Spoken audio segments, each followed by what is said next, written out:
muito bem-vindo a mais um episódio do FranquiaCast, o melhor podcast de franquias do Brasil. A gente tá aqui num cenário diferente dessa vez, porque eu tô em São Paulo com um convidado super especial e no episódio de hoje a gente vai conhecer a história desse grande franqueador que tá há mais de 28 anos no mercado, CEO do Grupo Calais. Estou aqui agora com o Sidney Calais. Seja muito bem-vindo ao FranquiaCast, Sidney. Muito obrigado, Rafael. Obrigado pela oportunidade e é um imenso prazer estar com você aqui. Prazer é todo meu. Todo meu também. Ô, Calais, começa falando um pouquinho de trás pra frente. O que é o Grupo Calais hoje? Quantas franqueadoras? Quanto tempo vocês estão no mercado? Qual é o tamanho delas? Tá. Vamos lá. Hoje o Grupo Calais iniciou sua atividade em 2017. Embora eu já esteja no franchise desde 1994. Vou contar Quase um que pouquinho. Fundou, né, o franchise no Brasil, né? O franchise no Brasil tem 33, 34 anos. Eu estou há 28, né? Quando o movimento estava se formando ainda com Boticário, McDonald's, algumas marcas que vieram no primórdio do franchise. E eu comecei o meu Grupo Calais mesmo em 2017, carreira solo, porque eu vinha de uma sociedade por 22 anos, né? Então hoje nós temos no grupo 6 marcas, 3 com a Ana Hickman, 2 com a Sabrina Sato e uma solo. Então hoje nós temos o Instituto Ana Hickman, que é uma escola na área da beleza, que a gente forma pessoas, que a gente transforma vidas. A gente faz isso no Instituto Ana Hickman.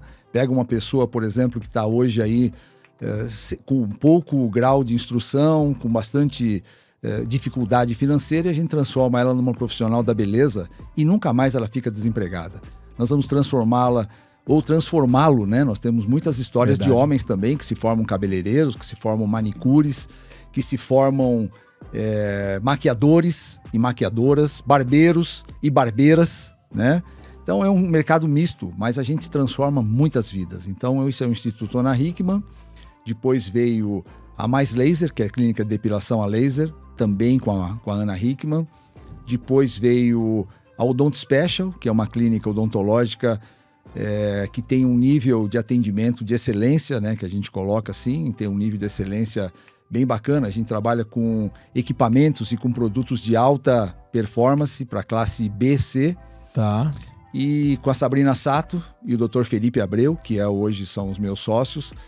Temos também, junto com a Ana, o Ateliê Além do Olhar, que hoje é uma clínica de estética. Nós estamos indo para o mercado estético, somente sobrancelhas, né? E cílios. Sim. E é por isso que ela chama Além do Olhar. Então está indo além do olhar, né? Então nós estamos ainda para um modelo de injetáveis, estamos com toxina, fios de sustentação, harmonização orofacial e também corporal. Então a gente está indo para esse mundo estético que é infindável, né? E essa também com a Ana Hickman. Temos ainda mais 2 empresas. Temos a Rede Elétrica Solar, que é energia solar. Estamos levando soluções de energia solar fotovoltaica para o Brasil inteiro, através de franquias, junto com a Sabrina Sato e com o Duda Nagli. Inclusive, um grande abraço pro Duda aí, o Duda, cara, é um grande incentivador desse negócio, sabe? Ele adora. O pai dele, né, era eletricista, veio na parte de elétrica, engenharia, e ele adora esse ramo. Então, nós estamos levando soluções de energia solar para o Brasil inteiro. E o Brasil é sol quase que 8 meses por ano. No Nordeste são 12 meses por ano, né? E eu sei muito bem disso. O Brasil tem um potencial de energia fotovoltaica fantástica. E um mercado ainda muito inexplorado, né? A gente tá falando somente 2%. Pois é. 2% é explorado. Sempre me impressiona, 2%. Cara. Então nós temos aí 98% do mercado para trabalharmos. Sim. Com soluções cada vez mais acessíveis, né? Hoje você, por exemplo, troca uma conta de energia que você paga 2.000, por exemplo, você começa a pagar R$200 por mês.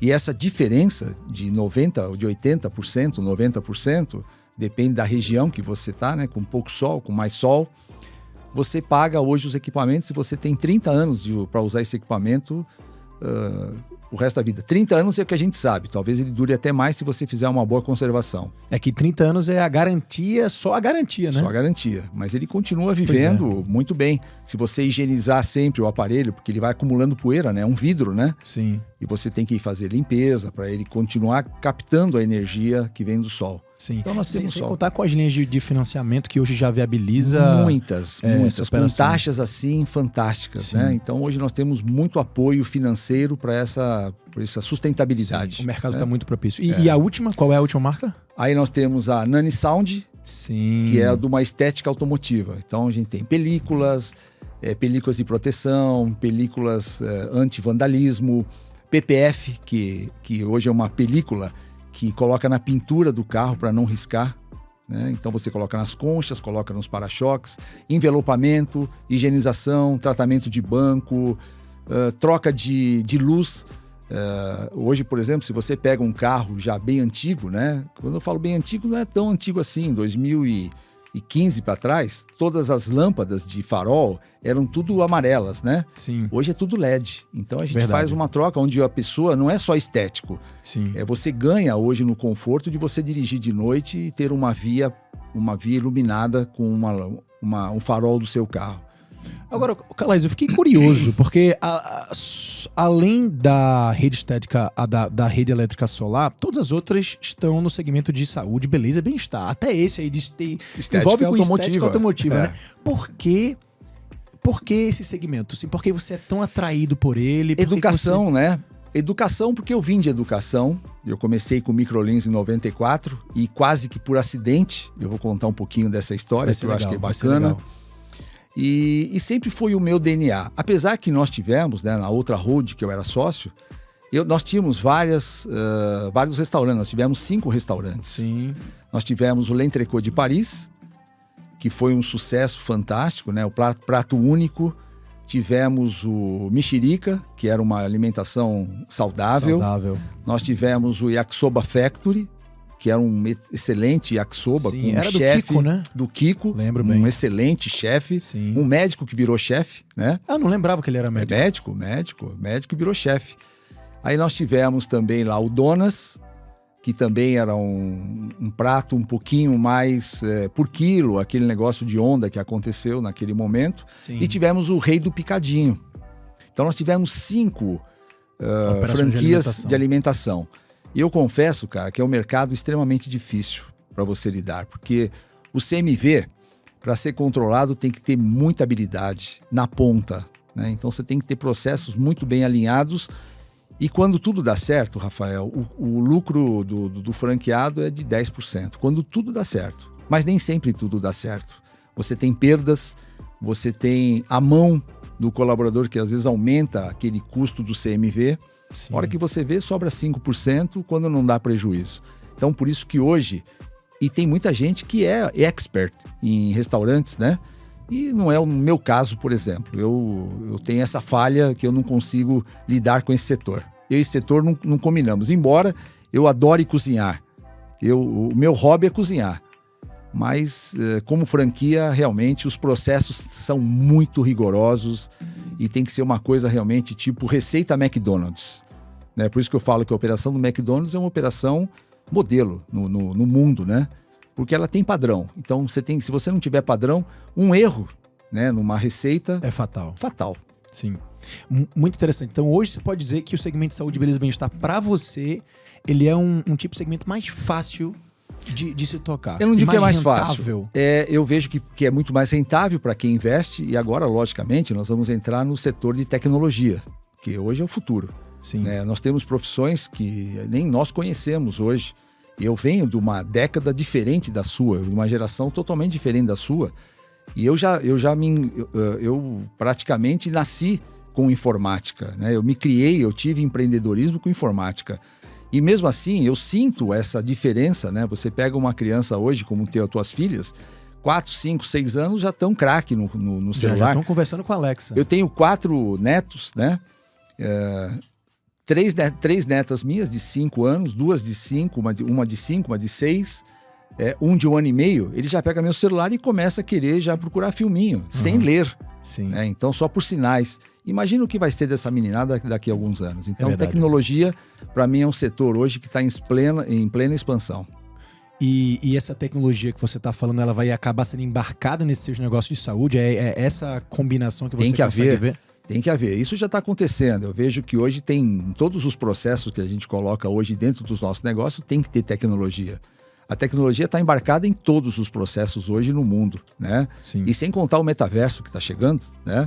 Mas a tecnologia hoje faz parte do nosso dia a dia. Por exemplo, você criar painéis, você criar BIs, você criar históricos de vendas, históricos de performance hoje, é fundamental. Quem não tem isso hoje, não tem nada, porque são sinais vitais hoje de uma empresa. E quem fornece isso não é a planilha que você faz no papel. Sim. Né? Não é a planilha que você faz só no Excel. Você tem que ter sinais vitais hoje demonstrativos mesmo. Né? Sim.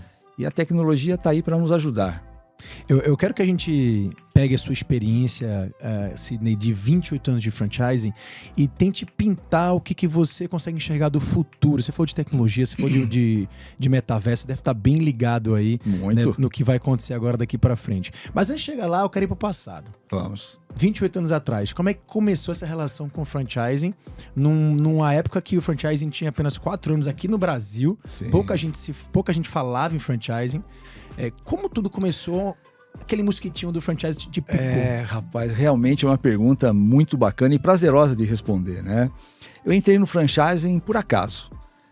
Eu comecei a vender computadores, eu era formado em administração de empresas, formado em economia, fiz análise de sistemas, mas não era aquilo que eu gostava. Eu gostava mesmo de vender, eu sempre fui comerciante. Eu venho de família síria, né? Minha avó síria, italianos. Então, meu pai, ele era contador de toda aquela turma lá da 25 de março, né? Dos patrícios da 25 de março. Então, eu vi aquele movimento dos caras negociando e aquilo me atraiu desde pequeno. Quando eu era pequenininho, eu tinha 8 anos, 7 anos, eu ia com meu pai. Meu pai fazia contabilidade, naquela época chamava-se borrador. Né? No papel era na época. Era no papel, por isso que era borrador, fazia tudo no papel.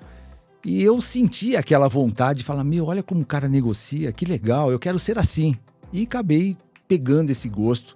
Tanto é que a 25 de março é minha inspiração. Eu adoro, cara, eu adoro. Estar na 25 de março para mim, hoje com muito mais cuidado, porque a gente tem lá muitos problemas na 25, mas para mim é um aprendizado. Para quem quer aprender a vender, tem que ser lá. É ali, é uma escola. É ali, é uma escola, né? Então eu comecei vendendo computadores. Ali mesmo na 25 não, né? Aí vendia para empresa no caso, né? Não, comecei numa empresa, chamava-se Control Data do Brasil. Tá. A Control Data é uma empresa americana, veio para o Brasil para trazer naquela época, 1984, 1985, somente bancos tinham grandes computadores. Naquela época eram os computadores pessoais, eram os PCs? Não. Eram computadores de grande porte. Sim. Um banco, para você ter uma ideia, eles tinham computadores Borros ou IBM. São as duas marcas que batiam em bancos e só bancos tinham. Por quê? Você precisava de mais ou menos 500 metros quadrados totalmente refrigerado para você ter um computador que hoje processa o que um PC processa hoje nas costas. Então, imagina qual era o trabalho. Cartão perfurado, você nunca ouviu falar isso, né, Rafael? Nunca. Cartão perfurado, cara. Por exemplo, eu fiz a minha carreira em banco. Eu comecei com banco com 14 anos de idade, comecei a vender pirulito com 7 anos. Com 14 anos entrei no banco como office boy e eu tinha um objetivo quando entrei como office boy. Eu queria tirar minha mãe do trabalho que ela tinha. Ela é empregada doméstica. Caramba. E eu falava, mãe, eu vou arrumar uma coisa que vai tirar você desse emprego. Não por ser empregada doméstica, porque eu vejo que isso é uma grande virtude para quem consegue fazer. Mas a minha mãe, ela era empregada doméstica com 4 filhos no colo. Então imagina, quem é que gostaria, você com 4 crianças e chegar uma mulher com mais 4 filhos? É impossível. Criança não tem ela tá dinheiro correndo, não tem como você prender num cantinho e ficar lá. E a criança quer brincar. Então minha mãe era muito humilhada por isso. Tinha que pedir, olha, eu vou trazer meus filhos hoje e tal, não tem com quem deixar. E eu via aquela maneira como minha mãe era tratada. Eu falei, não mãe, eu vou tirar você daqui. Comecei a trabalhar com 14 anos no banco e fiz uma carreira. Em 8 anos eu saí de office boy, passei por vários departamentos e acabei como diretor de crédito imobiliário nesse banco. Comecei a financiar imóveis, isso em 1979. Nossa Senhora. Estava começando o financiamento pelo antigo BNH, Banco Nacional da Habitação. E eu comecei a trabalhar no banco com essa proposta de financiar imóveis, né? Porque não existia financiamento imóvel no Brasil. Só que aquilo não me atraía mais, eu queria vender. E um dia eu estava conversando com um amigo e ele falou, cara, eu tenho uma empresa vindo para o Brasil, que é a Control Data, e nós estamos precisando lá de uma pessoa que saiba vender. Eu falei, mas vender o quê? Computador. Falei, vamos lá, quem vende, vende qualquer coisa, vamos lá aprender. E começamos a vender máquinas de médio porte. Então imagina, tinha um grande porte, que eram os computadores de bancos, Borros e IBM, e nós fomos para uma máquina um pouquinho mais enxuta, que a gente chamava de mini computadores, que as empresas já tinham um pouquinho mais de condições de pagar. Quem pagava? Eram só empresas multinacionais, como o INPE, que fazia vários trabalhos de tempo, de veiculação, de tomada de aeroportos. Então são máquinas mais específicas e mais tecnológicas naquela época, porque não existia computador ainda de pequeno porte no Brasil. PC era proibido. Nós tínhamos reserva de mercado. Você acha que nunca viu falar nisso? Não, nunca. Era proibido trazer qualquer bem importado sem você pagar uma taxação absurda. E aí inviabilizava. Inviabilizava. Então nós não podíamos trazer o PC. Embora já existisse nos Estados Unidos e Europa, a gente não conseguia trazer computadores para o Brasil, um PC, personal computer, que hoje a gente conhece, todo mundo tem um, porque as taxas eram altíssimas, né, de importação. E isso era uma reserva de mercado que o governo impunha. Você não pode para privilegiar as indústrias nacionais. Mas também não Só que a indústria brasileira não fazia. Pois é. E você não podia trazer. Então a gente era muito atrasado de tecnologia. Pra você ter uma ideia, Rafael, você é muito jovem. O primeiro carro importado para o Brasil foi um carro soviético chamado NIDA. O Niva da Lada. Então imagina, o primeiro carro importado já era carroça na Rússia. Foi o primeiro carro que nós trouxemos para o Brasil. Só tinha lá Volkswagen aqui, Ford, alguma coisa assim. Sim. Computador não era diferente, então a gente só tinha mini computadores importados com preço altíssimo e os grandes portes, que era IBM e Borros. E vender isso na época não era desafiador?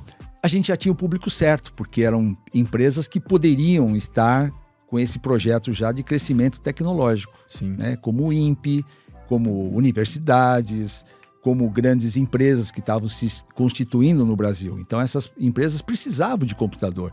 Eu fui caixa de banco. Naquela época, você chegava num caixa do banco, nós tínhamos uma listagem. Então eu chegava lá na listagem, olhava, Rafael Matos. Você tem um saldo lá de 10 mil. Quanto você quer tirar hoje? Eu quero R$1.000. A gente colocava a caneta, R$1.000, saque no dia 26 de outubro, saldo 9 mil. Isso ia para um processador, a caneta. Isso ia para uma processadora que processava, no outro dia vinha a listagem atualizada. Era assim. Nossa senhora, imagina viver nessa época, eu não conseguia nem imaginar que isso existia. Era esse o passado da informática no Brasil, e era para uma empresa que processava os dados. O banco geralmente não fazia isso, né? Então, foi aí o princípio. Aí um dia eu tô lá na Control Data, comecei a pensar, poxa, esses são os mini, mas tem computadores menores do que esse que pode ser uma grande solução para as empresas de pequeno porte, né? E aí foi justamente nessa época que o Brasil estava começando a abrir o mercado, as empresas estavam começando a trocar a máquina de datilografia por computador. Imagina uma secretária como sofria no passado. Ela tinha que bater uma carta, ou então um advogado redigia uma petição, na última linha ele errava, tinha que jogar fora e começar tudo de novo. Não existia correção. Sim. Algumas máquinas, né, de datilografia tinham uma esfera que até arrumava, corrigia, mas eram muito caras, né? E totalmente diferente do que um computador faz hoje. Você faz no Word lá, qualquer coisa você apaga e começa de novo e põe no corretor e vai assim fazendo, né? Então as secretárias começaram a utilizar os PCs e eu falei, poxa, esse é o mercado que nós temos que conquistar. E aí eu saí da Control Data e fui para uma empresa de um amigo meu que estava saindo de Portugal, já fazia isso e veio para o Brasil. Sidney, que tal a gente montar uma empresa de informática aqui para vender microcomputadores? Falei, cara, é um grande negócio. Fui para os Estados Unidos com ele. A hora que eu cheguei lá, parece que eu estava na Disney, né? Eu fui para Miami e cheguei lá, eu vi uma empresa, chamava-se Best Computer, Cara, a hora que eu cheguei lá, eu vi prateleiras lotadas de memória, placa-mãe, placa de vídeo, mouse, teclado. Parecia que eu estava no supermercado, para quem gosta de beber, com um monte de vinhos e cervejas, sabe? Mas era exatamente aquilo que você queria trazer para o Brasil. Você olhou para aquela loja e fez, cara, é isso. É isso que eu quero. E aí nós montamos a SKD. SKD, inclusive, tem um significado. Sidney Calais e D, que era do meu outro sócio, né? Que era o Mauro Dias. Sim. Então nós falamos, puxa, e SKD significa Semi-Countdown, né? Que é as placas que vinham para a gente fazer assemblagem aqui no Brasil. Tá. Falei, cara, é essa. Então começamos a montar, começamos a trazer partes e peças dos Estados Unidos, só que naquela época tudo vinha de uma forma muito difícil de chegar no Brasil, porque os impostos eram muito altos. Então, a gente vinha com subterfúgios, né? De trazer por Manaus, por uma via que não era a via habitual que se traz hoje. Então, a gente tinha muitos problemas. E foi aí que, em 1994, eu tive o encontro com o meu ex-sócio, né? O José Carlos. E ele veio, era muito meninão, eu sou mais velho do que ele. E foi me apresentado por um amigo, eu falei, Sidney, eu vim aqui para comprar computadores para as escolas que eu estou montando. Não era franquia naquela época, era o licenciamento. Então. Tinha poucas unidades, tinha umas 10 unidades, 15 unidades. E eu comecei a vender computadores para ele, né? E ele levava esses computadores e revendia para esses franqueados, que não eram nem franqueados naquela época, eram part-time, eram partner deles, né? Faziam sociedade com ele.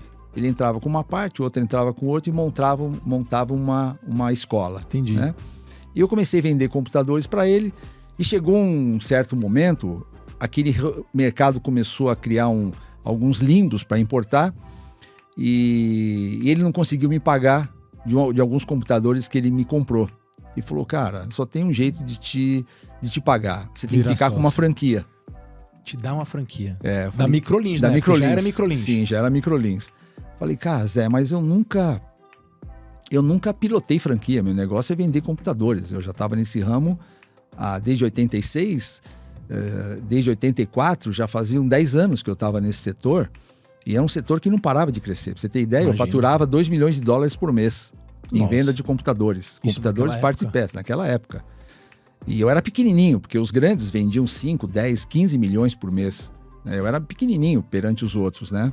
Mas a gente já vendia muito pro Brasil inteiro, a gente distribuía pro Brasil inteiro. E foi assim que eu tive que pegar uma franquia.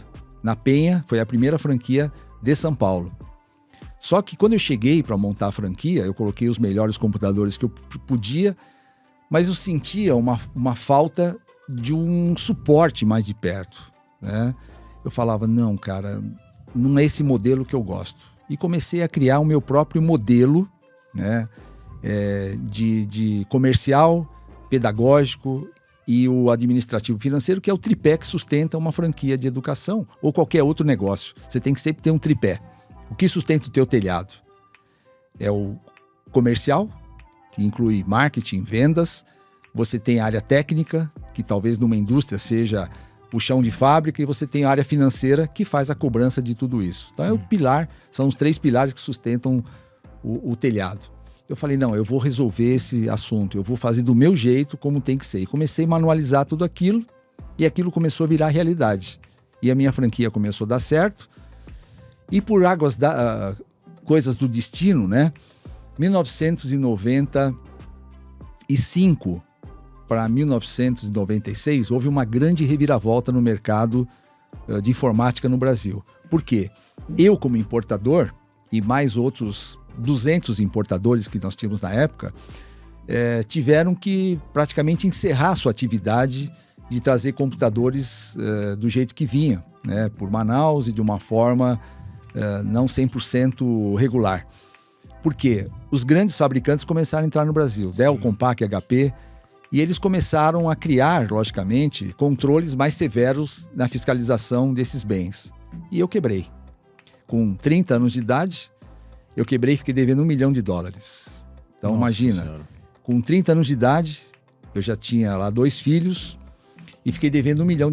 Foi quando o Zé Carlos também quebrou, né? Ele tinha também uma pequena distribuidora de informática. Ele também quebrou, porque naquela época ele financiava muitos computadores do banco e as taxas aumentaram muito. Nós tínhamos, por exemplo, juros que às vezes diário era de 10%. Você não imagina como que era a inflação naquele tempo, né? Existia a tablita, né? Que era um desconto. Você, por exemplo, hoje ia no mercado, amanhã você chegava no mercado, aquele produto já custava 10% a mais, no outro dia mais 10%, no outro dia mais 10%. A gente chegava, às vezes, numa inflação no mês de 80%. Então, era um negócio incalculável, que hoje a gente nem imagina o que é isso, né? A juventude não sabe o que é isso. Isso tudo era um prejudicial muito grande para os negócios. Mas aí eu quebrei e eu falei, só tem um jeito de eu conseguir continuar vivo. E eu não parar de trabalhar. Larguei o ramo de informática e fui convidado pelo Zé Carlos para ser sócio dele na Master de São Paulo. Aí eu peguei a Master para administrar. Então toda a parte de vendas para São Paulo, Grande São Paulo, ABC, Vale do Paraíba, Baixada Santista, ficou na minha mão. Era um Master gestor que fazia as vendas dessas franquias e a gestão, né? Mas assim, um jovem de 30 anos, quebrado, devendo $1 milhão. Carros eu já tinha vendido casa, já tinha vendido apartamento, já tinha vendido tudo que eu tinha, todos os bens para pagar um pouco das dívidas e tinha que ficar dando suporte para franqueado. Nós tínhamos naquela época umas 5 franquias aqui em São Paulo. Era pouco, então, ainda? Aqui na capital eram muito poucas. Tinha alguns no interior, sim. Começou em Lins, depois tivemos Marília e alguns outros franqueados no interior. Mas aqui em São Paulo tinha 5, 6 franqueados. E eu comprei a Master de São Paulo com um terreno que eu tinha no sul de Minas, dei pro meu sócio como parte de pagamento e fiquei com a Master de São Paulo. E comecei a entrar de cabeça nessas franquias. E aí eu me coloquei como consultor desse franqueado. Mas assim, imagina você, um menino, 30 anos de idade, quebrado, devendo $1 milhão, oficial de justiça o dia inteiro no telefone, cobrador o dia inteiro, banco o dia inteiro, nome sujo pela primeira vez na vida. Eu falei, meu Deus, como é que eu vou sair dessa situação? Só que quando eu botava o pé dentro da franquia, eu tinha que estar entrando de cabeça para ajudar esse franqueado. E eu não podia contar minha história para ele. Quem acreditaria num consultor quebrado? Concorda? O cara fala, como é que eu vou acreditar no que você está me dizendo se você mesmo quebrou? Mas a tua franquia naquela época ainda existia? Existia. E tava funcionando bem. Tava. Tanto é que ela foi modelo. Né? Ela foi para mim o meu modelo. Sim. E o modelo para a Microlins. Sim. Né? Porque a partir dela que eu comecei a criar toda uma manualização e essa manualização passou para todas as franquias do Brasil inteiro. Perfeito. O modo de a gente operar. Então, resultado daquela tua unidade, tu tinha. O franqueado, ele espelhava aquele teu sucesso. Exatamente. E tinha que ser. Porque eu passei a ser telhado de vidro. Sim. Imagina, eu chegar numa unidade que o franqueado não tinha sucesso e as 6 não tinham. Ele fala para mim, peraí, você faz na sua? Eu faço, vamos lá. Eu levava o cara lá e ele via. E ele olhava todos os detalhes. Ele via se tinha poeira no corrimão, porque eu chegava na unidade e falava, o cliente está vendo poeira, está vendo sujeira, o cliente está vendo lâmpada queimada, o cliente está vendo... Caramba, era nesse detalhe então. Era nesse detalhe. Porque às vezes a pessoa que está dentro da empresa não vê, não percebe. É verdade. Na maioria das vezes é isso mesma coisa, você está naquele caldeirão, você não sabe que você está sendo cozido. É verdade. Né? Então a gente passou por isso, eu era muito enfático nisso com os franqueados. Olha, o cliente está vendo o que você talvez não esteja vendo. Vai para o outro lado da calçada e olha a tua unidade como se fosse teu cliente. E levava eles da minha unidade e lá acontecia o que a gente chamava de mãos na massa. É o hands-on mesmo. Ele via a coisa acontecer. Sim. E ia ganhando confiança. Eu gosto muito, só quero dar uma pausa para fazer um comentário sobre isso, Sidney, porque eu lido o meu dia a dia com diversos empreendedores e eu percebo que no dia a dia a gente acaba ficando muito preso pela rotina, pela operação. Sim. E a gente não consegue ter essa visão de outsider, que eu chamo de visão de outsider do nosso negócio, que é o que faz a gente enxergar aqueles grandes problemas, o elefante que está né, que tá na nossa frente e a gente às vezes ignora. A gente se acostuma, desensibiliza com aquilo a ponto da gente ignorar. E às vezes o grande problema tá ali, é só a gente parar pra ver. Por isso que eu acho que E aí indo pro universo de franquia, que a gente... suspeito pra falar, mas eu sou muito apaixonado também, respiro e vivo o franchising todos os dias. Aí onde eu acho que também o franchising ganha, porque o franchising ele tem também esse papel do franqueador olhar pros franqueados com essa visão do outsider. É o consultor que vai fazer visita, é o franqueador que vai, é a rede que acaba colaborando entre si, né? E não deixa aquele franqueado como empreendedor sozinho, tomando conta sozinho, sem ter essa visão de fora. E sabe, Rafael, é uma coisa que hoje, por exemplo, antes de vir para cá, eu estava falando, nós quinzenalmente fazemos uma reunião com todos os nossos consultores do grupo, né?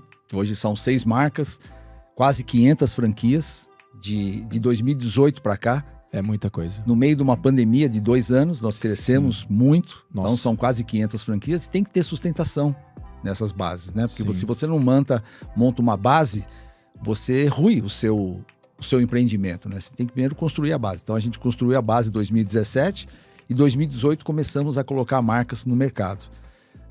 Eu já deixei para trás mais de 3 mil marcas, né? Eu vou passar depois nessa história. E eu chegava para meus consultores hoje, quando eu saí dela, eu falei: consultor não faz visita, consultor faz consultoria. Porque visita a gente faz para amigos. Você vai lá tomar café, você vai lá comer um pedaço de bolo, você vai tomar um chá da tarde, mas para franqueado você faz consultoria. Sim.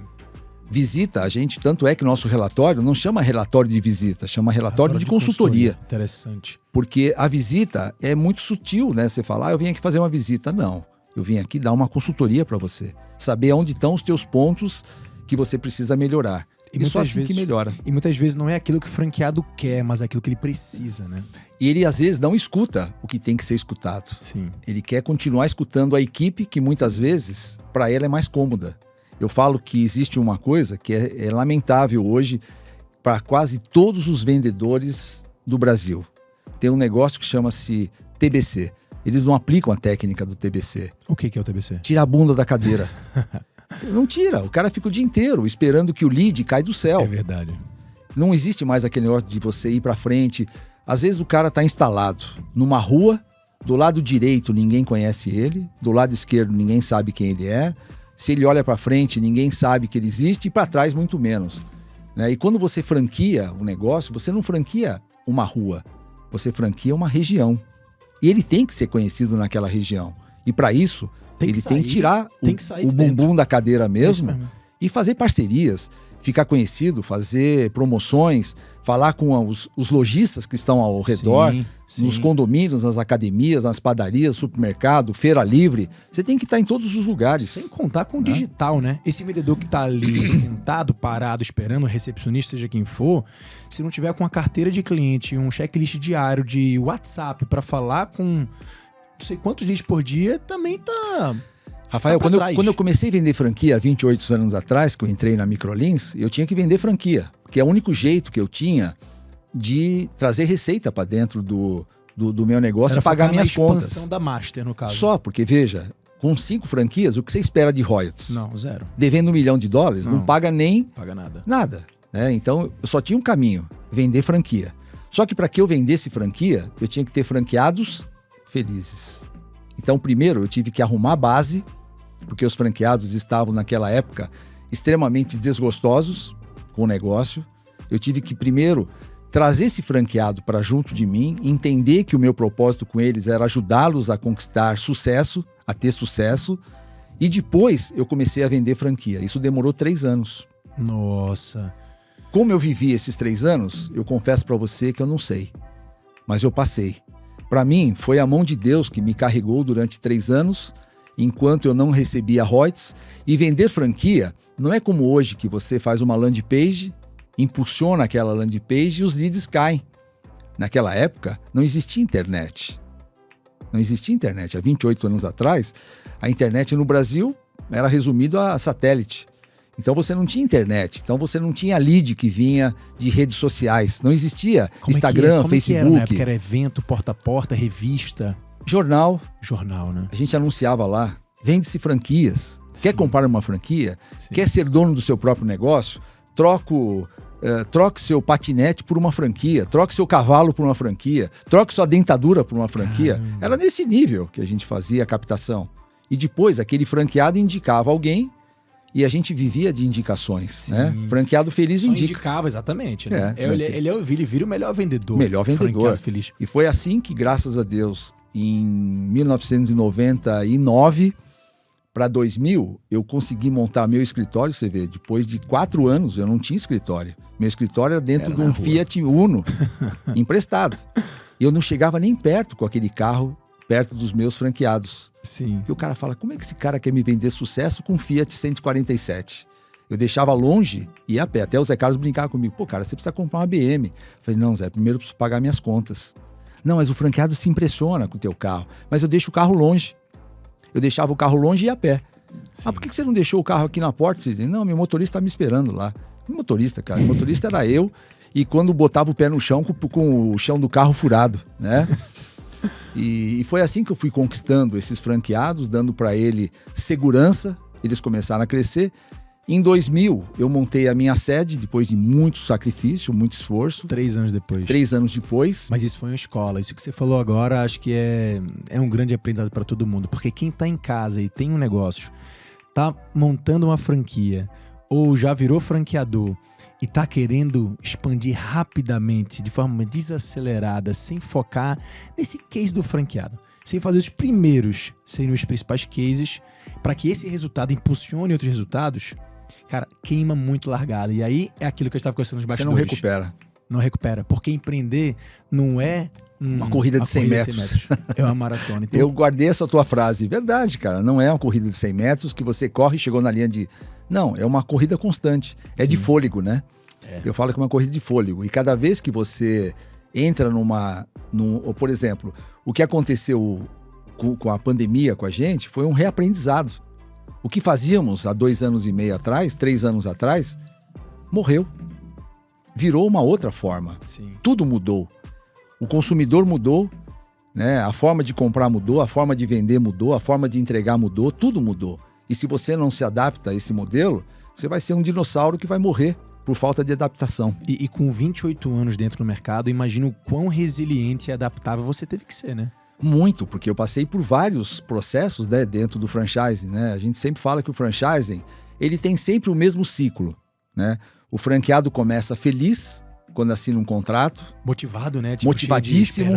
Aí começa a obra, ele já perde o entusiasmo, porque ele vê que o negócio é complicado. Fica nervoso, ansioso. Fica nervoso, ansioso, gastando, porque ele só está tirando dinheiro do bolso. Sim. Aí vem aquela fase que você começa a dar ensinamentos para ele. Fala, Pê, já tem alguém querendo mandar em mim? Eu não nasci para isso, não é?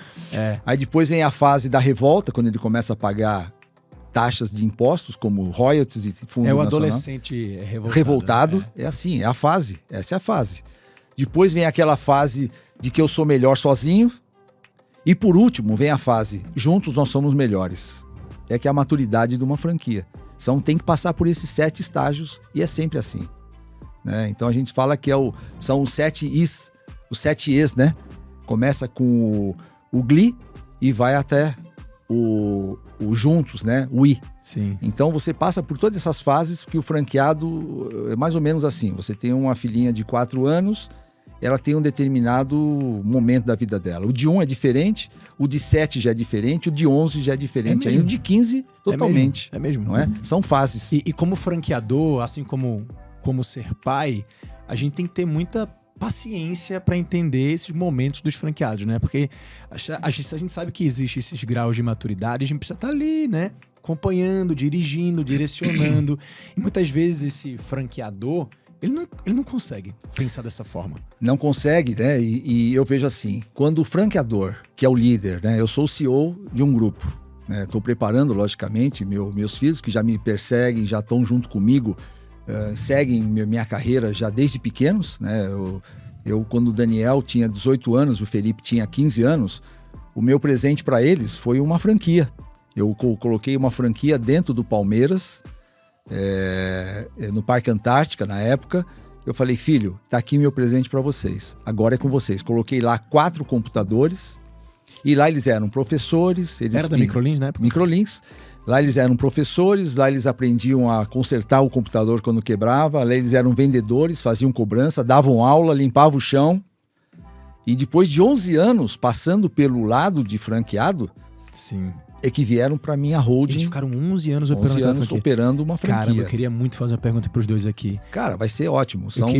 Porque eu queria entender o quanto eles relacionam esse período, essa experiência, como, de fato, a escola do empreendedorismo para a vida. Porque muita gente começa a empreender, assim, a gente sabe disso, com franquia. E franquia acaba sendo uma grande escola do empreendedorismo para muita gente. Sim. Aí imagino com 15 anos de idade começar a empreender não é fácil, mas começar a empreender com uma franquia, e principalmente a franquia do pai que tinha toda a pressão para performar, deve ser super desafiador. E era pressão, né? Porque todo mundo notava para os resultados. E a primeira coisa que olhava eram para mim as unidades próprias e depois para dos meus filhos. Sim. Peraí, será que está performando? Bom, eles ficaram 11 anos no Palmeiras, todos jogadores de futebol, filho de jogadores, esposa de jogadores. Ele tinha alunos de 92 anos de idade que iam lá aprender informática. De criança a idoso. De criança a idoso. Né? E até hoje são amigos deles, né? Gostam deles. E ele fazia aquilo com toda a sabedoria que uma franquia exige do franqueado. Né? Você tem que saber cobrar, você tem que saber buscar o aluno, você tem que saber entender o aluno. Atender, você tem que saber cobrar, porque você vive daquilo. Sim. Né? E você tem que saber gerenciar números, né? Então, eles aprenderam tudo isso na raça. Por isso que eu vejo que hoje eles estão preparadíssimos para me substituir em breve. Em breve, quando já tem essa... Já tem uma sucessão já consolidada daqui a alguns anos. É que você é muito ativo nesse... A gente estava conversando nos bastidores, você falando que você ainda está indo em campo, conversar com o franqueado, vai resolver conflito. Eu gosto disso. Eu vivo realmente o TBC mas mesmo. Isso é muito bom, cara. Porque a gente não vê isso no mercado, não é comum. Depois de alguns anos, o franqueador acaba cada vez mais se distanciando da sua rede, se distanciando do seu franqueado e perde essa relação que é super importante, né? E assim, sabe, o Rafael, com tudo isso que eu já vivi nesses 28 anos, montei mais de 3 mil franquias, eu já podia me aposentar. Não tenho dúvida. Né? Mas não é isso, cara. Eu tô ainda buscando negócios, né? Os negócios chegam para nós praticamente todos os dias, alguém querendo franquear. Para você ter uma ideia, agora para 2023 nós estamos analisando 5 novos negócios. 5. Podemos dar 6 que eu já tenho. Não? Podemos. Hoje eu tenho um de pet, que nós estamos já fechados, vai para a gente iniciar em 2023. Legal. Nós estamos com um bem bacana, que é na área de medicina, implante de silicone, chama-se Mais Silicone, com preços populares. Não conheço franquia de implante de silicone. Pois é. Já existe uma e nós vamos ter aí um trabalho bem bacana com um cirurgião plástico de Araras, Dr. Cressoni, que nós estamos fazendo uma sociedade. E nós vamos ter, porque a mulher, né, ela sente realmente, assim como ela gosta do cabelo, né, o cabelo é o ponto de honra para a mulher, os seios também. Sim. Então, as mulheres hoje estão se preocupando com toda a parte visual. E nós vamos fazer implantes com valores bem bacana, populares, clínicas de altíssimo padrão, formado, logicamente, por médicos, cirurgiões plásticos, que vão ter todo um aprendizado. E essa nova novidade, a nova marca que a gente está trazendo para o grupo. Fora isso, nós temos hoje mais 2 marcas que nós estamos estudando.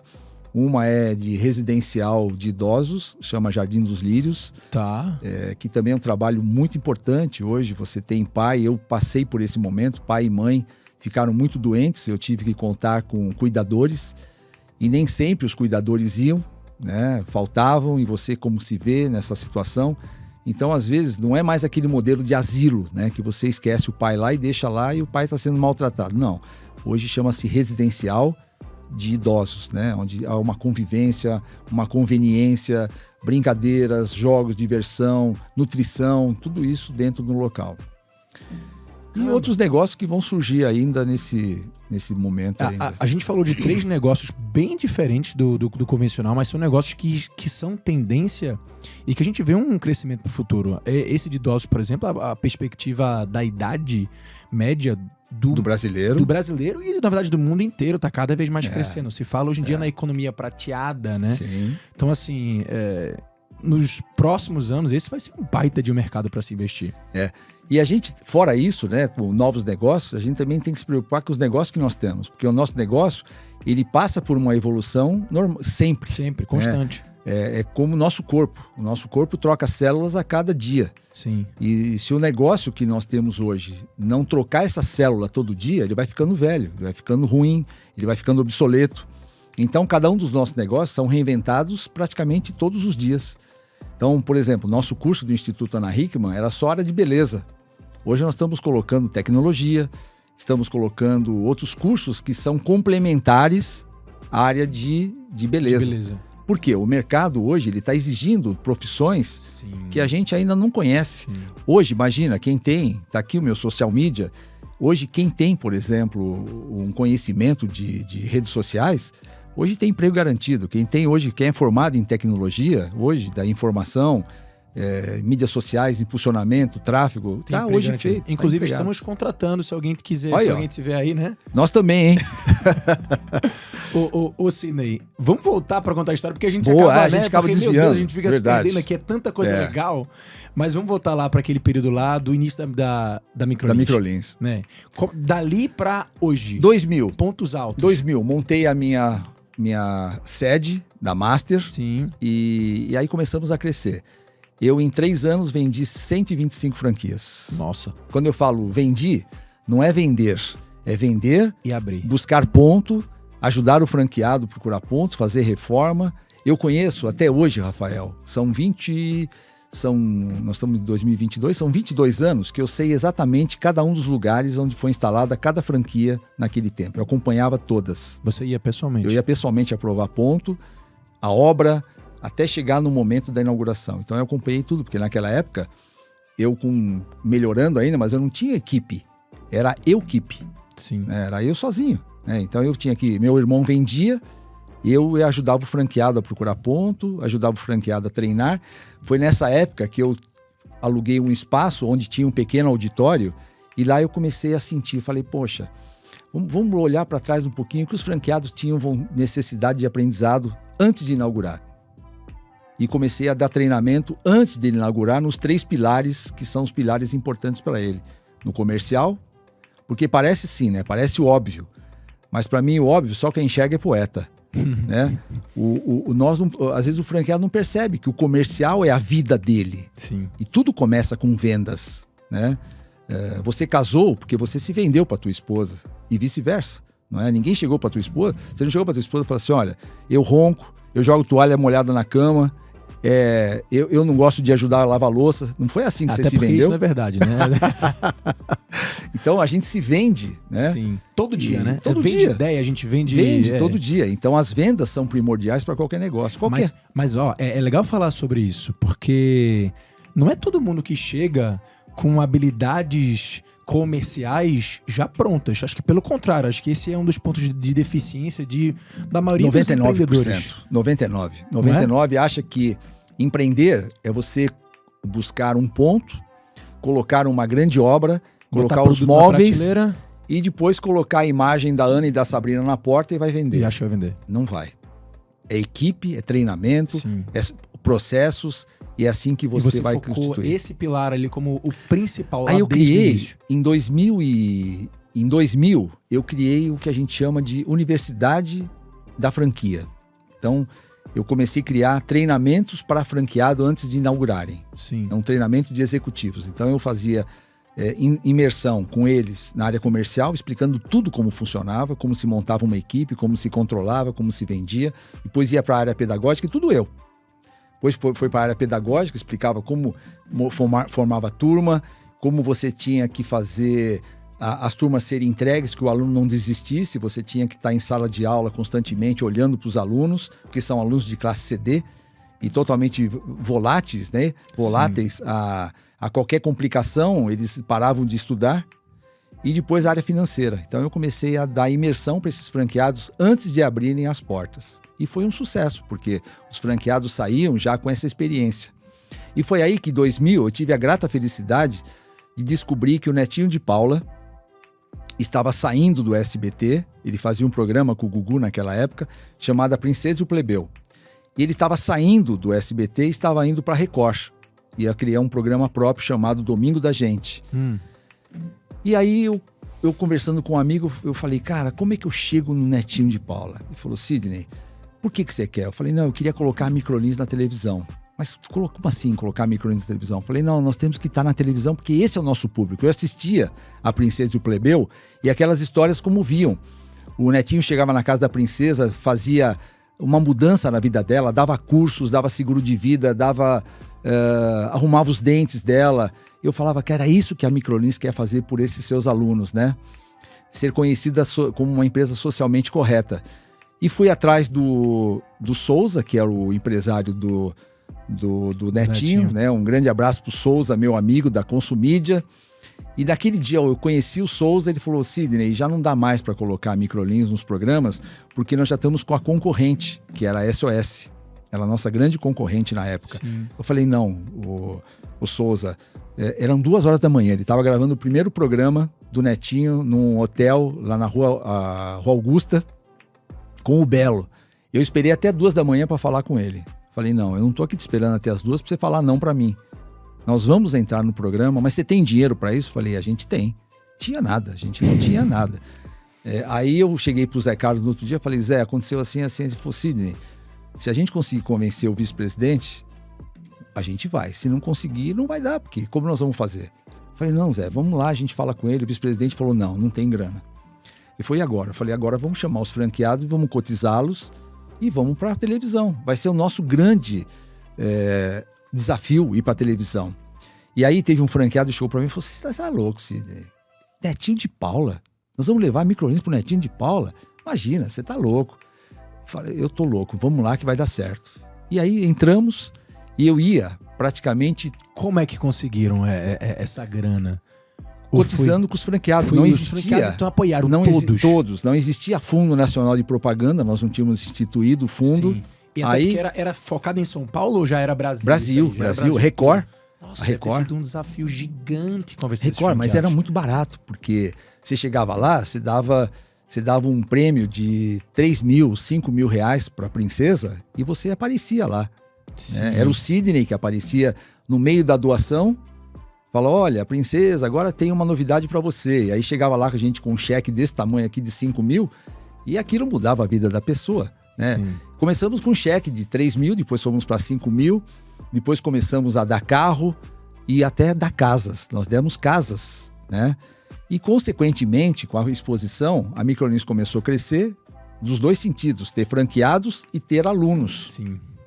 E todo mundo falava, poxa, por que eu não vou para a empresa que ajuda as pessoas, né? E a Microlins começou a ser conhecida como uma empresa socialmente correta, graças ao Souza, na Consumídia, que nos colocou lá. E depois daí, na sequência, veio o Gugu. Entramos no programa do Gugu em 2003. Foi aí que nasceu a Embeleze. Nós estávamos lá, eu e o Zé Carlos, naquele dia para fazer uma doação e a gente ia todos os domingos. Ou era eu ou era ele. E era ao vivo o programa do Gugu. O Netinho era gravado. Eu ia todas as gravações, eu gravava e no domingo apresentava, né? E o Gugu não, era ao vivo. A gente chegava lá, tipo, 1h da tarde, o programa começava às 3 e até às 8 ele decidia ou não se a gente ia entrar, né? Então era uma expectativa muito grande, porque depende da audiência, ele ficava controlando a audiência o tempo todo. Ele tinha lá uma cabine e a gente ficava nos bastidores e a gente via. Ele ficava lá, a hora que a audiência estava baixa, entrava a princesa, porque subia o Ibope. E a gente entrava junto. Às vezes o programa estava muito bom e a gente não entrava, então a gente saía frustrado depois do domingo inteiro lá. E era muito bacana. E um dia lá no camarim, a gente conversando, encontramos lá o presidente da Embeleze e foi aí que veio o convite de a gente fazer uma escola na área da beleza. E montou-se o Instituto Embeleze, né? E fomos indo para essa história, para essas duas marcas. Em 2009, a Microlins foi vendida com 700 franquias. Sim. E eu fiquei só com a Embeleze. E continuei, eu estava com 75 franqueados da Embeleze e 125 da Microlins, só a minha master. Eu tinha 200 franqueados, hoje que muitos franqueadores não têm, na rede toda. Verdade. E o meu modelo de master começou a ser replicado para o Brasil inteiro, né? Tanto na Microlins como na Embeleze. E começou o negócio girar, começou a dar certo. Em 2010, eu montei a SMZTO, sou cofundador junto com o Zé Carlos, montamos a SMZTO e começamos do zero, né? Começamos do zero. Do zero porque só tínhamos a Embeleze. A Microlins já tinha ido embora. Já tinha sido vendida. Ficamos com a Embeleze, ele como dono e eu como master. E foi aí que nós montamos a SMZTO ESEC, foi assim o nome que nós iniciamos, e começamos a colocar marcas para dentro de uma holding, né? Veio a primeira marca, que foi a Odonto Company, e depois foi vindo outras marcas, e foi assim até 2016. E quando eu saí, chegou um ponto em 2016, eu estava completando 60 anos, eu falei, não, cara, eu quero deixar o meu legado, o meu nome, né? E deu um estalo, falei, eu quero montar a minha própria holding, e foi que em 2017 eu saí da holding, da SMZTO, eu era vice-presidente, sócio, né? Só eu e ele, nós éramos sócios de todas as marcas, nós tínhamos mais de 1.000 e poucas franquias já naquela época, fora o que nós já tínhamos vendido, né? A Microlins e outras marcas, e aí eu comecei do zero. 1º de janeiro de 2017, eu comecei com 0 franquia no meu prédio, eu tenho uma sede própria que eu montei justamente para atender os 200 franqueados que eu tinha, e eu tenho um auditório para 150 pessoas, tenho salas super confortáveis, eu queria que você fosse um dia lá conhecer. Com certeza. E aí eu falei, cara, eu vou começar do zero.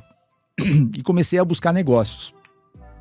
Em um ano, 2017, eu fiz mais de 100 reuniões para buscar negócios que me atraíssem. O que te atraía dentro dos negócios? Qualquer coisa menos alimentação. Sério? Era bem Sério, assim? Sério. Traumatizou com a alimentação? Totalmente. Eu falei, eu quero qualquer coisa menos alimentação. E na época... E aparecia só alimentação. É a lei da atração, né? E na verdade, essa é a lei de Murphy quase, a lei de Murphy, Essa foi a lei de Murphy. O que eu não queria acontecia, só havia alimentação. Um querendo vender massa, outro nhoque, outro batata, outro esfirra, outro coxinha. Eu falei, não, cara, eu não quero. E foram 100 reuniões durante 2017. Quando eu cheguei à conclusão de sair do Não Compete, né, eu fiquei um ano, né? Fiquei um ano no Não Compete, falei, não, eu vou desenvolver uma marca minha mesmo. E comecei a montar um modelo de escola na área da beleza, só que muito diferente do que eu tinha montado lá atrás. Eu montei a primeira franquia da Embeleze do Brasil, aqui em São Paulo. Não tinha nem projeto arquitetônico quando eu montei a primeira em 2003. Até porque eu já não tinha mais lugar para crescer com Microlins.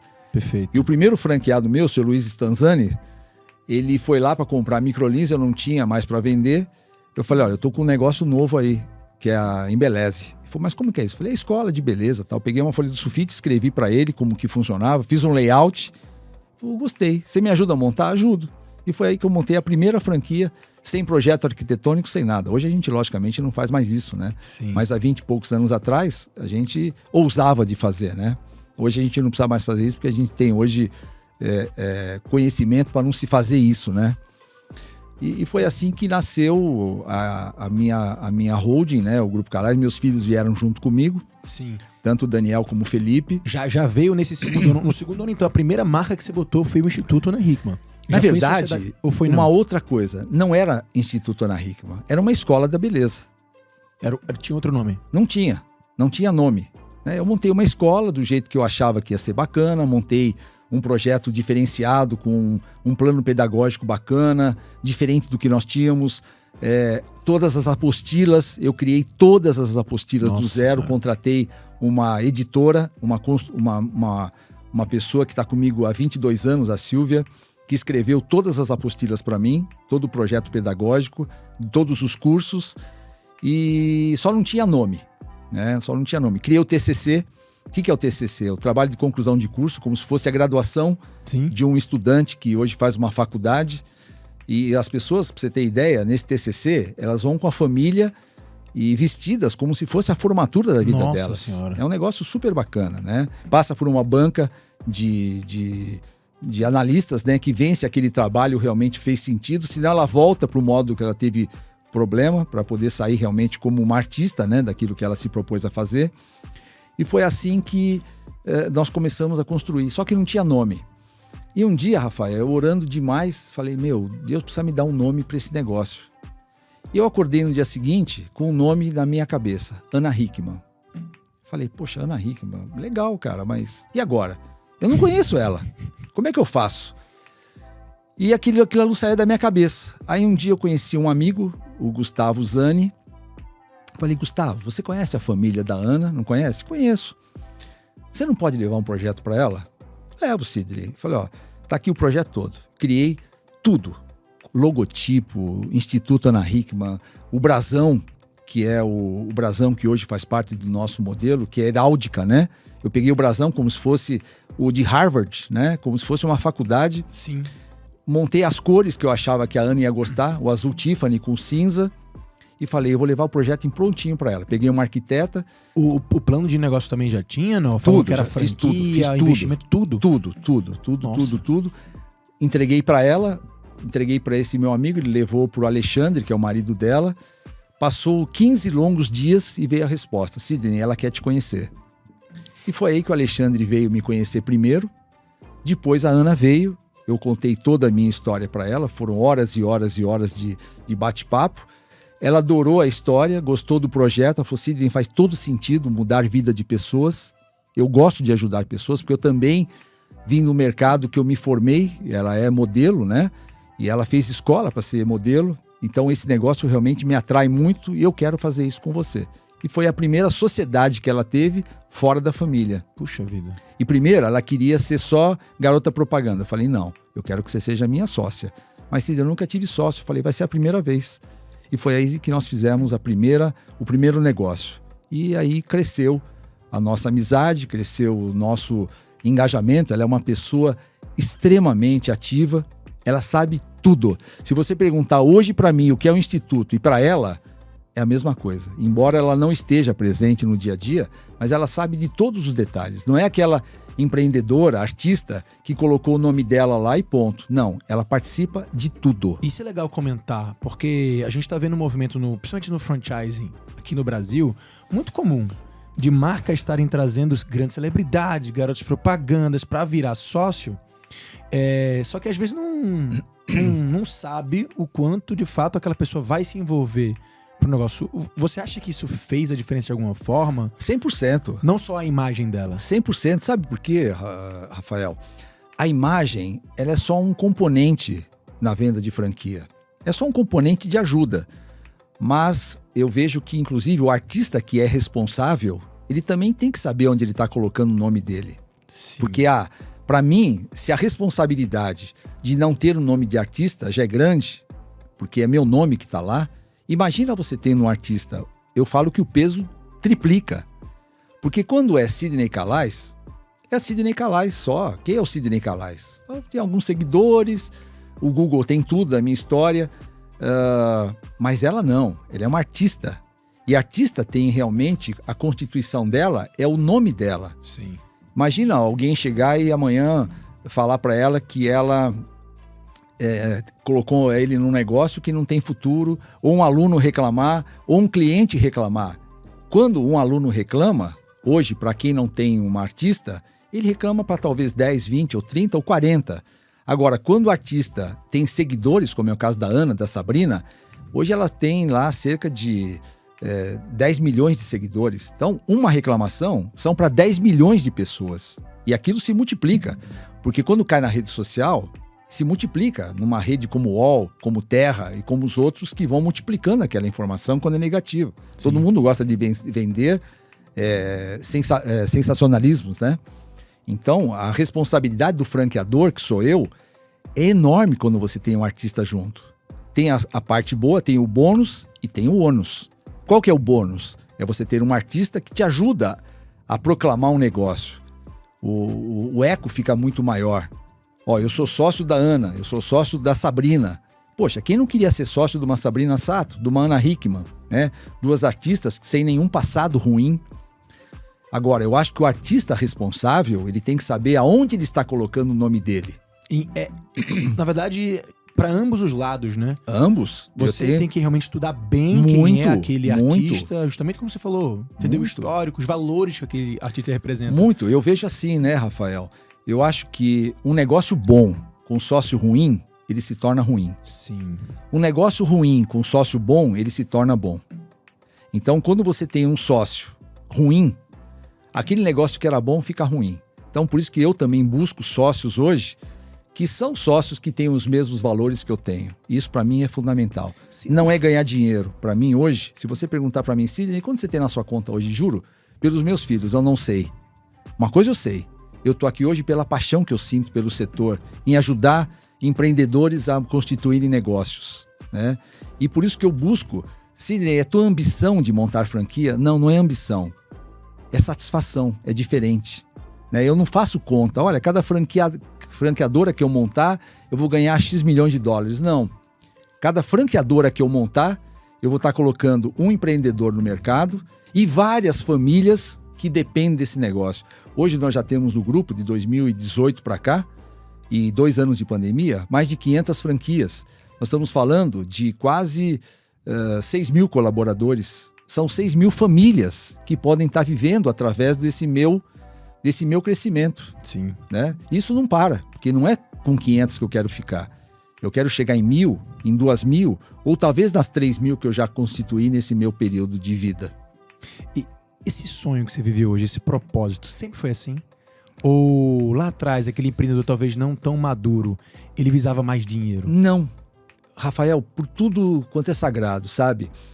Eu mesmo devendo $1 milhão, né? E não foi fácil, eu confesso para você que foram os anos mais difíceis da minha vida, e talvez para quem quebrou, que está nos assistindo hoje, sabe o que é viver isso, sabe? Você se sente o resto do resto do resto, você se sente a pessoa mais péssima de tudo, você se sente incompetente, você se sente culpado. Primeiro você quer achar o culpado quando você quebra. Quem é o culpado? O culpado é o governo, o culpado foi minha equipe, o culpado foi meu sócio, o culpado foi... Você acha motivo em tudo, aí depois você toma consciência de que o culpado foi você. Porque você é a chave do seu sucesso. Eu não posso deixar a chave do meu sucesso na mão de ninguém, por melhor que ele seja. Se hoje chegar aqui do meu lado o dono da Amazon falar, dá o seu sucesso para mim que eu toco para você, eu falo, não, eu vou tocar. Embora eu sei que ele é um cara de sucesso, mas o sucesso tem que ser meu e não dele. Né? Então, eu sempre falo para os meus franqueados, não delegue o teu sucesso na mão de ninguém. O teu sucesso tem que estar na sua mão. Você que tem que dar a cara para o seu negócio, e não é a sua equipe. Porque a sua equipe é a sua cara. E se você está desmotivado, a sua equipe vai estar desmotivada também. Né? Se você não acredita no seu negócio, a tua equipe também não vai acreditar no seu negócio. Então, eu vivo realmente não por fazer dinheiro. Eu vivo por satisfação em ver pessoas empreendendo, em pessoas contratando, em pessoas fazendo clientes felizes. É assim que eu vivo. E o resto é consequência? O resto é consequência de trabalho. Não só meu, né? Porque eu dependo 100% do franqueado na ponta. Se você perguntar para mim hoje, Sidney, qual é a responsabilidade de um franqueado no seu negócio?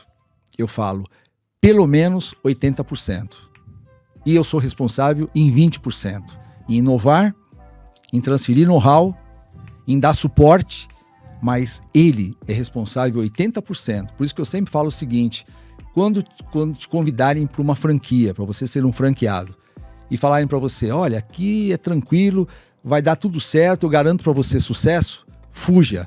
Porque primeiro não existe garantia de sucesso para ninguém. Eu sempre falo isso para os meus franqueados. Se você achou que você trabalha até hoje, se você quiser tornar um empresário, você vai ter que trabalhar muito mais. Você vai ter que ser o primeiro a acender a luz e o último a apagar.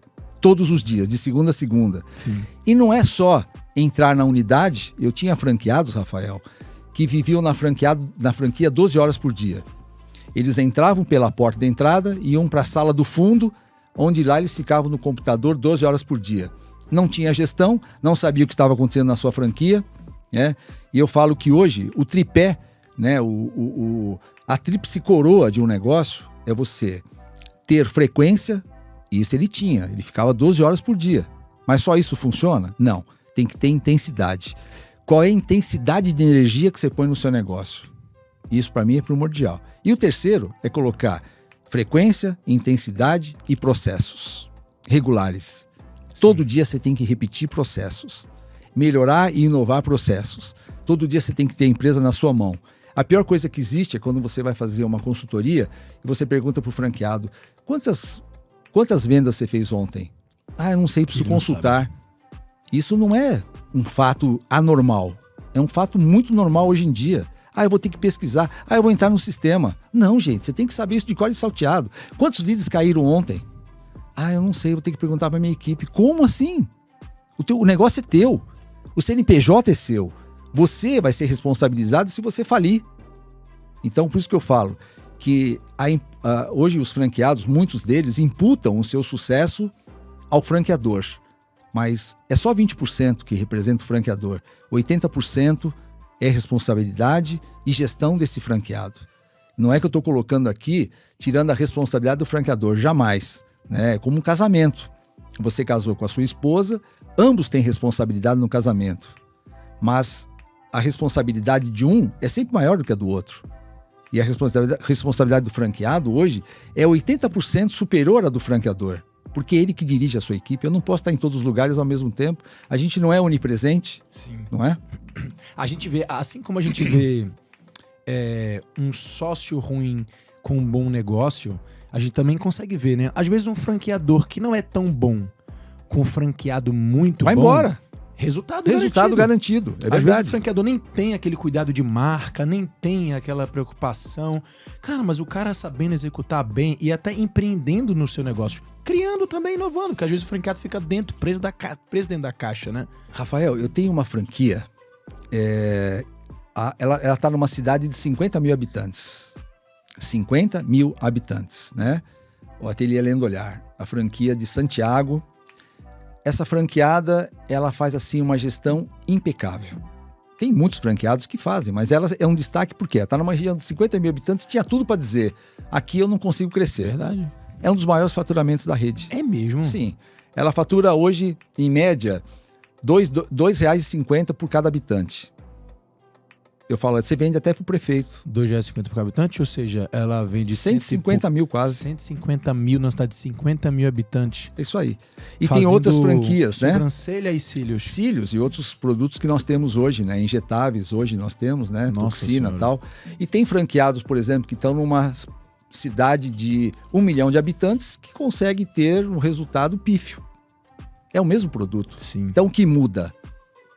É a gestão, é o franqueado. É isso. É o poder de execução dele. Exatamente. Sidney, pra gente ir pra reta final aqui, então o papo tá muito gostoso. Mas já é, puxa vida. Porque eu nem sei quanto tempo passou, mas acho que já faz 1 hora. 1 hora, né? Eu quero falar de futuro, mas antes eu quero que você traga pra gente os seus grandes aprendizados aí. Se você fosse resumir em 1 ou 2 grandes aprendizados nos últimos 26 anos no universo do franchising, o que você poderia dizer? Caramba, isso aqui, essa é a mensagem que eu preciso passar para quem está começando agora. Primeiro, antes de você franquear qualquer coisa, você tem que ver se aquilo é replicável, se tem sustentação, né? Se aquilo tem barreiras de entrada. Não adianta você criar hoje um modelo que já está totalmente obsoleto no mercado, né? O que adianta eu montar uma franquia de conserto de guarda-chuva? Conserto de eletrodomésticos? Ninguém quer mais. Então você tem que saber que aquele produto ou aquele serviço que você vai fazer, ele é replicável, se ele é fácil de ser reaplicável, porque tem gente que fala assim, comigo dá certo, fundador, mas nem sempre isso é verdade. Sim. Talvez na mão de um terceiro não vai dar certo, porque depende de um artista, depende de um processo que às vezes as pessoas não têm. Então o primeiro conceito que eu tenho é, quando for colocar qualquer negócio no mercado, e eu faço muito isso, analise se o negócio realmente é replicável e primeiro você tem que buscar, depois disso, né, saber se ele é replicável, você tem que fazer um plano de negócios muito bem feito. Por quê, Rafael? A gente tem que fazer um plano de negócios onde primeiro quem ganha é o franqueado. Se você fizer um plano de negócios onde o franqueador ganha primeiro do que o franqueado, o negócio não dá certo. Então, você tem que fazer um plano de negócio com cenários muito pé no chão e não otimistas, porque você não sabe o que vai acontecer na mão daquele franqueado. Você tem que fazer um cenário realmente pé no chão e negativo. Claro que você também não pode fazer um cenário pessimista de prejuízo, falar. Né? Não, você não pode. Você tem que fazer um plano de negócios que haja realista, né, dentro daquilo que você já exerceu. Por isso que a gente sempre fala que antes de você franquear, você tem que ter pelo menos 1 ano de operação naquele negócio, tem que ter vivido aquele 1 ano para saber o histórico. Sim. Na sua mão. E principalmente na mão de um franqueado, para depois você franquear. E o plano de negócios é o primeiro apontamento que você faz para saber se o negócio realmente vai dar lucro para o franqueado, colocando todos os custos reais, água, luz, impostos, porque hoje Imposto, antigamente a gente fazia negócio, tirar o imposto você paga se quiser. Não. É questão de honra pagar imposto.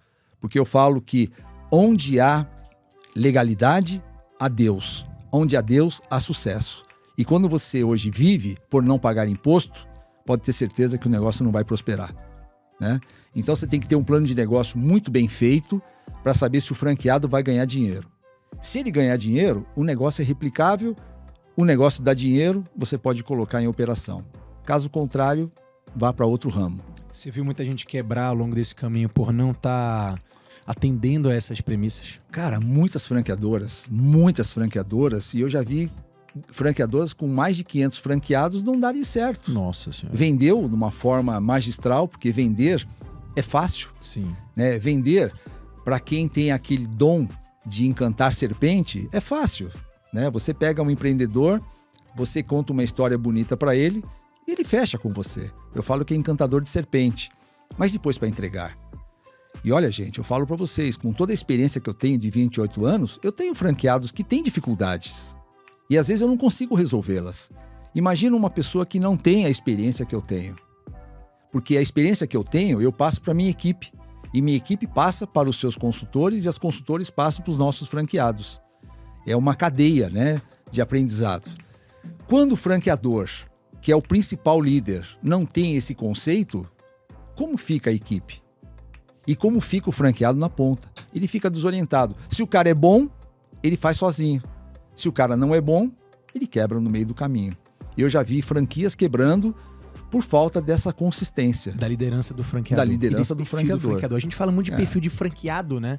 Ah, porque o franqueado tem que vir assim, tem que saber empreender, tem que ter noção de gestão, tem que ter noção de marketing. Tá, mas antes de você botar o teu projeto de franquia para rodar, analisa se tu tem um perfil para ser franqueador. Até hoje me pergunto, sabe, Rafael? Uma pergunta talvez façam muito para você. Qual o melhor perfil de franqueado? É aquele que trabalha. É aquele que acredita. É aquele que sabe que não pode escutar historinha da carrochinha da sua equipe todos os dias. Hoje eu não fiz vendas porque choveu, Sim. porque fez sol, porque está muito calor, porque a eleição vai ser domingo e as coisas pararam.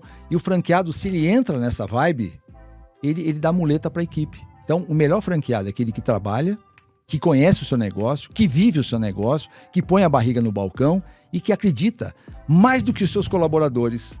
Porque se ele não acredita, os colaboradores muito menos vão acreditar. E olha, parece que eu estou falando aqui de coisas muito difíceis de encontrar. Não, eu encontro hoje, inclusive nos meus grupos de franqueados que não acreditam no seu negócio. E como é que o negócio vai dar certo se ninguém acredita? Pois é. Eu adorei essa definição de perfil do franqueado que você falou agora. A gente vai cortar, a gente depois vai postar só esse trecho. Bom. Adorei esse trecho, adorei essa versão. Ô Sidney, fala pra gente agora, só pra gente finalizar, que o papo tá ótimo. Futuro, o que você enxerga aí pro futuro do franchise, pro futuro da economia, pro futuro do Brasil e do teu segmento, saúde, beleza e bem-estar, que é onde você tá com os olhos mais voltados? Bom, e eu vou falar o futuro do grupo também, se você já tiver um futuro já claro do que você vai ser. Eu espero, nos próximos 5 anos, meu grupo Calais, nós alcançarmos 3.000 franquias. Eu tenho certeza que nós vamos chegar lá, com outras marcas que nós estamos colocando no grupo e com as marcas que nós estamos hoje. O que eu espero do Brasil? De verdade, é uma pergunta que eu sei responder facilmente. Eu acho que o Brasil é a bola da vez. Eu vou repetir aqui o que o Paulo Guedes fala. Eu sou grande fã do Paulo Guedes e ele fala realmente uma coisa que é muito importante. O Brasil é a bola da vez. Nós somos brasileiros, nós temos que acreditar que nós estamos no melhor lugar do mundo para se viver. O país onde tem terra, onde nasce tudo que se planta, onde tem um povo trabalhador, um povo que acredita, um povo de paz, né? Você vê o que está acontecendo na Europa hoje, Ucrânia sendo invadido pela Rússia, né? Pessoas morrendo, pessoas se degladiando, a Europa vivendo uma baixa incrível. Por que nós somos a bola da vez? Nós temos um grande território, que nós vivemos um território enorme, o maior território da América Latina, em matéria de espaço para crescer. Nós temos uma exportação de proteínas e grãos melhores do mundo. Nós temos um povo ordeiro, um povo trabalhador. Eu acho que o Brasil tem tudo para ser constituído a bola da vez. É um povo amigo, né? Sim. Não é o povo que está o dia inteiro com arma na mão, brigando com meus patrícios lá na Síria, na Turquia, os calibãs da vida, né? Não, aqui, cara, o povo é um povo do bem. É um povo que só quer poder ganhar o seu dinheirinho para comprar a sua carninha, comer o seu churrasquinho e viver bem, não é? Então, o povo do brasileiro é um povo muito trabalhador. Pessoas humildes, né? Que talvez não tenham nenhum tipo de escolaridade, trabalhando duro de sol a sol, carregando lá um carrinho de mão, trabalhando em obra. Então, o brasileiro... Hoje, se você for para os Estados Unidos, eu tenho uma cunhada que vive lá, por que eles hoje, a migração faz vistas grossas? Porque o americano não quer trabalhar em serviços subalternos. Sim. Ele quer só ser executivo. Agora, quem vai limpar a sua casa é brasileiro, é latino. Quem vai para a cozinha, quem lava o seu carro, quem põe gasolina no seu carro, quem vai para a obra, são os latinos, né? Então, aqui no Brasil, não. A gente é um povo muito trabalhador. Então, eu acho que o Brasil... o Brasil é a bola da vez. Muito legal. E vai ser o país do futuro. Eu acho que nós somos o celeiro do mundo, né? Um país amigável, um país que tem hoje... não tem contrariedade com nenhum país, não tem guerra com nenhum país, não manda bomba para nenhum país, né? Um povo trabalhador, terras férteis, né? Um solo maravilhoso, minas, né? Escondidas ainda que ninguém sabe o que é. Só está faltando um pouquinho mais de organização e crença dos nossos governos, né? Colocar mais estradas de ferro no lugar de transporte de rodoviário para baratear o custo de escoamento da nossa safra. Eu acho que só isso que o Brasil está faltando. Ordem e progresso.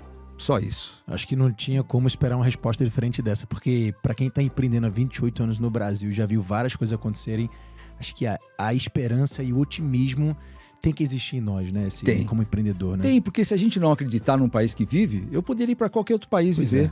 Eu podia sair daqui hoje. E é o que a gente mais escuta nos bastidores. Não sei você, mas... Eu gostaria que o brasileiro deixasse de fazer as suas malas e ir embora, os melhores talentos, e que colocasse aqui a sua cara, que fizesse, que exigisse que esse povo que está nos coordenando fosse mais sério, que fosse mais honestos, né, conosco mesmo. Porque nós que pagamos o salário deles e nós temos que exigir que esse pessoal que está no governo pare de roubar e invista na humanidade, no brasileiro, né, que é um povo realmente que sofre muito.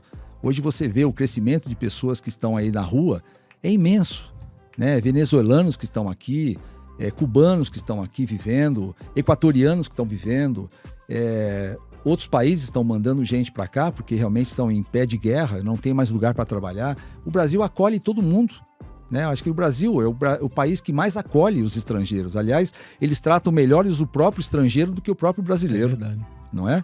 Quando você vê uma pessoa para contratar e a pessoa vem com uma cultura diferente, você dá valor para ela. Poxa, o cara fala inglês, né? E eu não falo, como assim?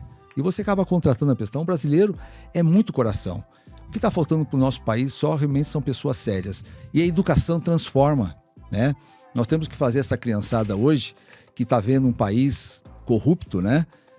Mudar de figura. Nós não podemos viver num país corrupto. Nós temos que viver num país onde as pessoas entendam que nós não precisamos roubar de ninguém para ser feliz. O roubo não compensa. E quanto as nossas crianças não entenderem, os seus filhos e meus netos não entenderem que o roubo não compensa, nós vamos ter um país que vale tudo. E o Brasil não pode ser assim. Lindo, a gente vai chegar lá, eu não tenho dúvida disso também. Eu também. Muito bom, Sidney. Pra gente finalizar, então, a frase final aí sua. Na verdade, eu queria que você passasse pro pessoal de casa os canais para conhecer o site, não sei, talvez os perfis, para conhecer as franquias, né? Talvez tenha interesse em investir em alguma das suas franquias, por onde conhecer, por onde acessar. Legal. Nós temos hoje um site onde tem todas as nossas marcas lá, calais.com.br, Calais, né? Calais com K, KALAES.com.br, e o meu Instagram, Sidney Calais. Esse é o meu endereço no Instagram, tem muita coisa lá que eu posto também. E vão conhecer as nossas franquias, vão conhecer o nosso modelo. A gente, antes de ter um franqueado lá junto com a gente faz toda uma análise, a gente faz uma análise de perfil, não para saber se o cara vai ter uma boa gestão ou não, para saber se a pessoa tem capacidade financeira, sim. Se a pessoa tem capacidade de gerir um negócio, se ela tem hoje o tempo necessário para estar lá dentro do negócio, se ela tem vontade daquele setor. Tem muita gente que quer empreender na área da beleza, mas não gosta de pessoas. Eu tenho uma franqueada que ela fala isso para mim, claro que eu não vou dizer o nome dela, ela fala, eu não gosto de pessoas. Então não serve para ser franquia. Concorda? Concordo. Você tem que trabalhar em outro lugar onde você não mexa com pessoas, porque você vai ter que gerir equipes. E o maior desafio hoje de qualquer empresário é gerir equipe. Né? Hoje você está cada dia com pessoas mais novas trabalhando e pessoas que não querem ser comandadas. Elas querem fazer parte de um comando junto com o seu líder. Todo barco tem que ter um capitão. Mas as pessoas que estão nesse barco, elas têm que saber por que elas estão lá. Qual o motivo delas estarem lá naquele barco? E não é só das 9 às 6 e depois jogar a caneta e largar. Não, elas têm que ter o propósito. Nós temos que estimular nas pessoas o propósito, sabe, Rafael? Eu, desde pequeno, eu trabalho com propósito. Quando eu era pequeno, eu comecei a vender pirulito com 7 anos porque eu tinha um propósito de ajudar meus pais. Depois, o meu propósito foi criar meus filhos. Depois, o meu propósito agora é ajudar empreendedores. E daqui a pouco vai ser qualquer outro propósito. Quem não tem propósito, não vive. Perfeito. O valor de investimento de cada negócio desse é a partir de... Eu vi que tem negócio a partir de 140 mil. Tem negócio não. Eu tenho um negócio hoje a partir de 30 mil. 30 mil? Nós temos uma micro franquia. Que é o da Solar? Que é o da rede elétrica solar. Ah, legal. É uma home office, né? O franqueado não precisa estabelecer ponto comercial. Sim. Ele trabalha no regime home office. Quando a gente fala trabalha no regime home office, não. Ele deve ter um home office, mas ele tem que trabalhar na rua.